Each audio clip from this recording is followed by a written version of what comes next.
지금 9월 달에 전국의 아파트 미분양이 8월 달보다 2.6% 늘어났다. 즉 미분양이 지금 3개월 만에 증가하고 있습니다. 증가하는 게 아니라 충남이나 경남 같은 경우는 폭증을 하고 있습니다. 그래서 지방에는 미분양 사태가 이제는 거의 구조적으로 돼가는 거 아니냐. 충남에는 9월에만 미분양이 50% 증가했다는 겁니다. 이건 뭔 말이냐. 정부가요, 아파트 부동산 경기 붐 일으켜가지고 지난번에 지나치게 많이 짓고 있다. 제가 우려도 많이 했죠. 그게 전부 가계부채일 거다. 그래서 지금 바람이 일었을 때 건설회사들이 미처 짓지도 않은 아파트를 다 땡겨가지고 밀어내기로 팔려고 하고 있다. 그랬지 않습니까? 근데 그게요.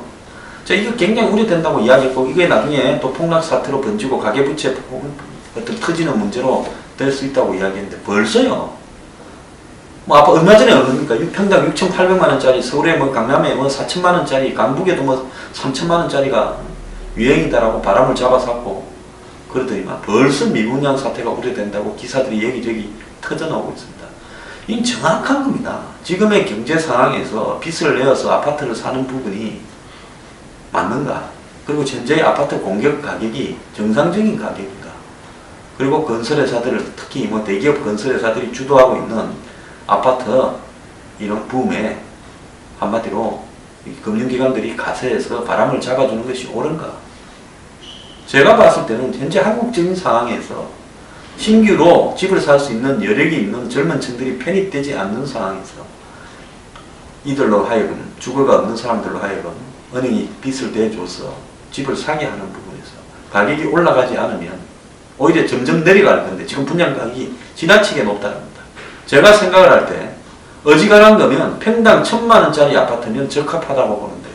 아파트 분양에 온갖 거품을 넣고 아파트는 무슨 대궐처럼 짓지 않습니까? 좀 더 비싸게 지어서 비싸게 분양하면요, 남는 게 훨씬 많아지니까요. 4천만원짜리라고 그거 4천만원이 아닙니다. 1,000만원이라도 살 수 있는 거를 4천만원짜리라고 하고 한 2천만원 들여서 나머지 2천을 먹는 게 4천만원짜리 아파트의 본질입니다.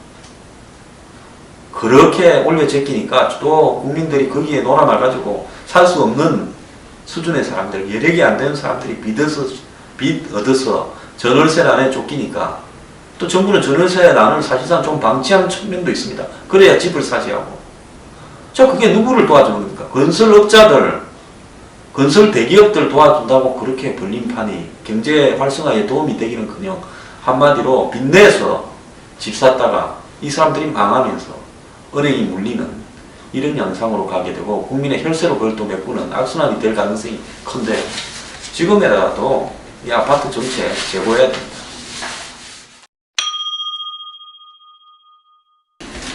내년에 세계투자은행이나 세계경제연구소가 한국 경제를 바라볼 때 전망이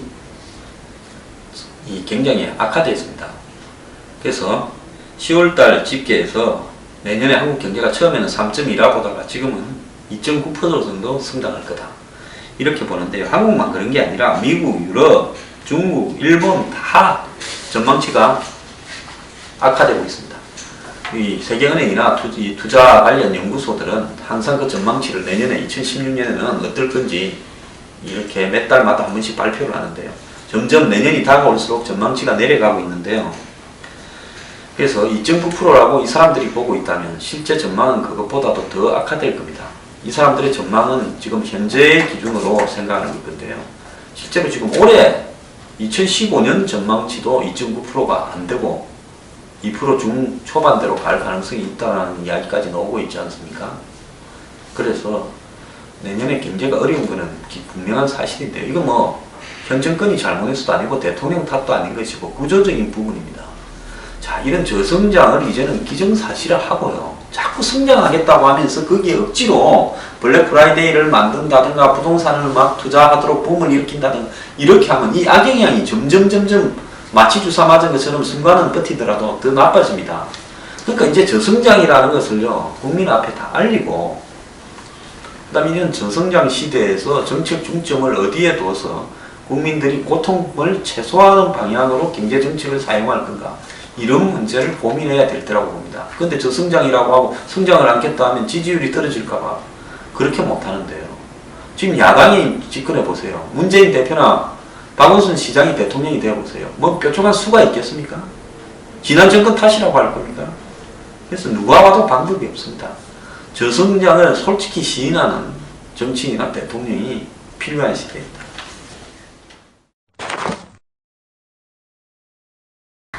한국이 기업하기 좋은 나라 4위다. 세계은행은 그랬고요. 포버스는 32위다. 그리고 이제 조금 활동마다 달라요. 세계경제포럼은 26위. 그 다음에 국제경영개발원은 32위. 37위네요. 그래서 객관적으로 한국이 기업하기 좋은 나라냐, 뭐 아주 나쁜 나라는 아니지만 그렇다고 뭐 4위를 할 정도로 그렇게 기업하기 좋은 나라도 아니라고 봅니다. 세계은행은 제도하고 인프라만 따졌는데 한국이 보면요, 법과 제도는 잘 정비되어 있죠. 인프라, 한국만큼 좋은 나라 없습니다. 고속철부터 시작해가지고 무슨 뭐 공항부터 철도까지, 고속도로부터 민자 고속도로부터까지 얼마나 많이 있습니까? 그런데 한국에는 보이지 않는 게 많이 있죠. 예를 들어서 공무원의 갑질이라든지, 그 다음 노동자들의 파업이라든지, 또 정치인의 부패라든지, 그래서 이런 게 있기 때문에 겉으로 외관상으로 평가하는 기준과 실제로 예를 들어서 진행되는 상황은 다르다는 겁니다. 그래서 사실상으로는 중위권 정도에 불과하다. 그러니까 세계은행은 참 순진한 것 같습니다.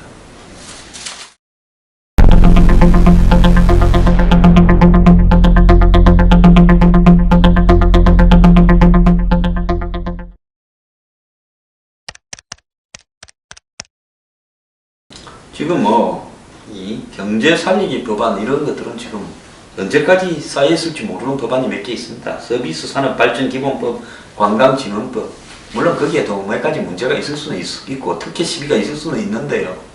어쨌든 경제를 살려보자고 안간힘을 쓰는 이런 법안들은 뒷전으로 가고, 국회의원들이 요즘 추세를 반영한 인기 위주의 막무가내 법안을 많이 냈습니다. 뭐 국민연금 수익률을 제한하자. 지금 국민연금이 세계에서 수익률이 가장 낮은 나라 중에 하나입니다. 6%대 아닙니까? 그런데 뭘 또 더 제한하네요. 그 다음에 기업이 사내 유보금을 사회적 책임 준비금으로 적립할 경우에 세제 혜택을 주자. 참, 대한민국의 기업이요, 투자할 환경이 아니라고 판단하고 야근 사람들입니다. 기업하는 사람들이 제일 야갔어요. 투자할 만한 환경이면 사내 유보 안 하죠. 벌써 투자 다 했겠죠. 요즘 워낙 불확실성의 시대고 장기 불황 시대니까 투자를 안 하고 쌓아둔 거를 갖다가 사회적 책임 준비금으로 해가지고 뭐 면세 혜택을 주자고 하면 기업들이 그걸 사내 유보금으로 쌓겠습니까? 지하 자금으로 만들죠. 비자금으로 만들죠. 그걸 모르고 이렇게 이야기합니다. 그러면요, 이제 기업들이 뭐라는 줄 압니까?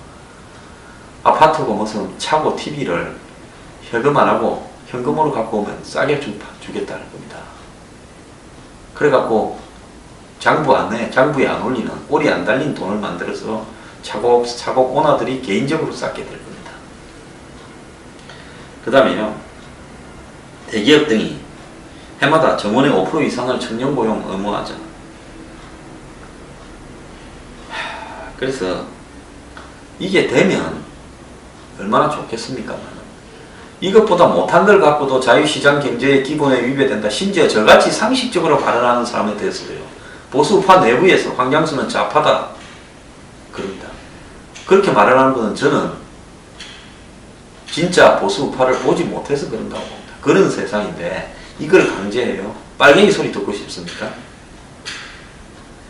그 다음에 또 어떤 놈은 필히 면접 불합격 시 사유 통보를 의무화하자. 이 왜 떨어졌는지 의무화하자는데,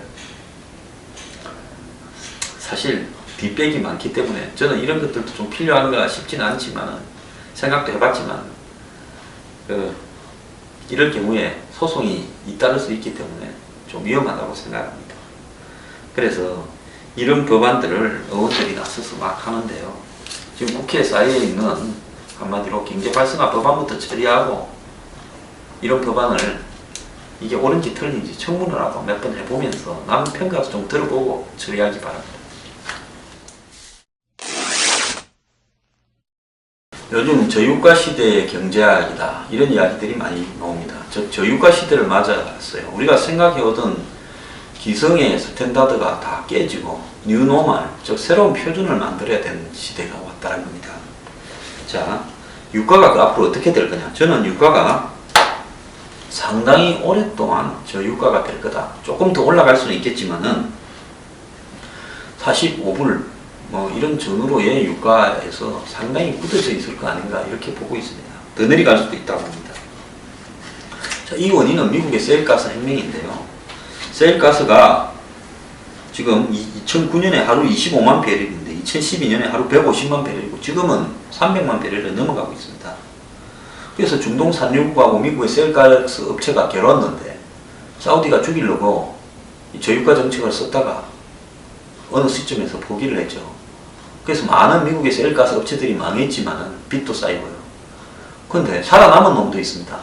그 사람들은 이 혁신을 이루어가지고 40불대에서 30불대에서도 수지가 맞는 세일가스 오일 추출에 성공한 겁니다. 그렇기 때문에 이 지금 미국의 이 세일가스 업체가 한마디로 세계에 어떤 이 에너지 혁명을 갖고 이런 것들이 지금 이 유가를 갖다가 완전히 변질시키고 있는데 이런 저유가 시대에서 그러면 이 저유가 시대가 오면 과거처럼 고유가 시대 때 1차 오일 쇼크 때 스태그플레이션이라 해가지고 불황인데도 비용이 올라가서 물가가 올라가는 이런 현상이 나타나서 하는 그런 우려도 없어졌습니다. 그러면 경제가 잘 돌아가야 되는데 왜 지금 중국이고 브라질이고 뭐 브릭스라고 러시아하고 다 헤매고 있습니다. 자, 그러니까 유가하고 관계없이 한마디로 유가가 오히려 낮아지게 된 원인 중에 하나가 세계가 이 경제가 굉장히 침체되다 보니까 공장이 작게 돌아가고 공장이 작게 돌아가니까 이 오일 소비량이 줄어드는 겁니다. 오일이나 가스에. 그러니까 이 거기에다가 미국의 세일가스까지 나오니까 저유가는 회복 불가능한 상태로 빠져 있고 이 저유가뿐만 아니라 다른 어떤 자원들도 전부 가격이 낮은 상태로 이렇게 있다 보니까 지금 브릭스 나라 중에서 자원 먹고 사는 이 러시아나 브라질은 지금 거의 망해가는 추세. 이런 것들이 지금 나타나고 있습니다. 그래서 이 세계가 경제가 불황이라서 오일이나 다른 자원들을 적게 쓰니까 자원 생산국들이 경기가 침체됐는데 그러니까 여기에 그러니까 이 뭡니까? 자원 소비 국가들이 또 자원을 쓰지 않습니다. 그러니까 기름값은 더 내려갑니다. 이렇게 해서 신흥자원국들이 원자재 수출국들이 점점 도미노식으로 더 악화되어 간다는 겁니다. 악순환이 계속되는 거죠. 자, 앞으로 이런 어떤 부분들이 신흥국들이 경제에서 어떤 역할을 하기가 어려운 상황이라는 것을 인정하고요. 그야말로 이 불황이 저유가와 더불어서 점점 더 안 좋은 상황으로 가고 있다는 것이 세계 경제 추세입니다.